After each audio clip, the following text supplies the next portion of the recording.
Hi, si Father Butch Bumasi po ito. At nandito po tayo sa UST Legazpi sa Kumustahan. At ngayon may kukumustahin po tayong isang estudyante na ang ngalan ay si... Hi, ako po si Micaela Bona, currently third year college taking BA Philosophy and under din po ako ng Student Assistantship Program. Ano ba ang ibig sabihin ng Student Assistance Program na yan? Kami po ay working student po.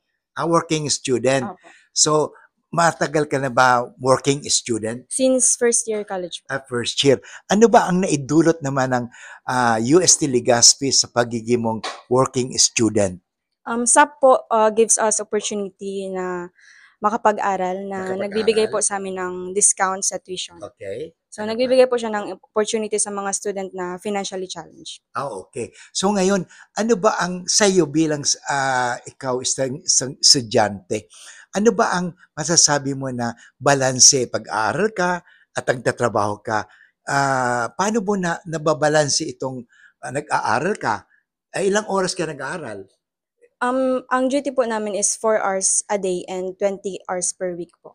Okay. Then pagkatapos magtatrabaho ka pa. Opo. So paano nakatulong ito sa yung nag-aaral ka at the same time nagtatrabaho ka? Ano ba yung ano? So aside po sa discount, ang SAP po is nagbibigay sa amin ng opportunity na matuto na mag-handle ng iba't ibang responsibilities.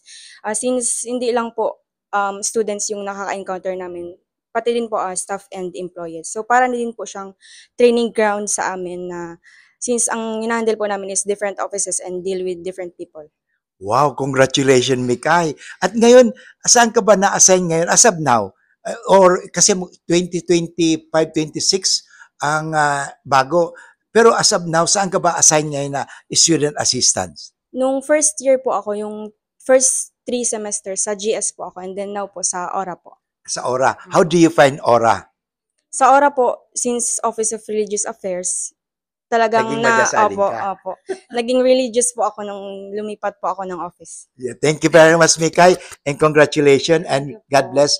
And I'll pray for you, ha? Opo, thank you Okay. po. Thank you po. Si Father Bus Bumbasi po ito sa Kumustahan.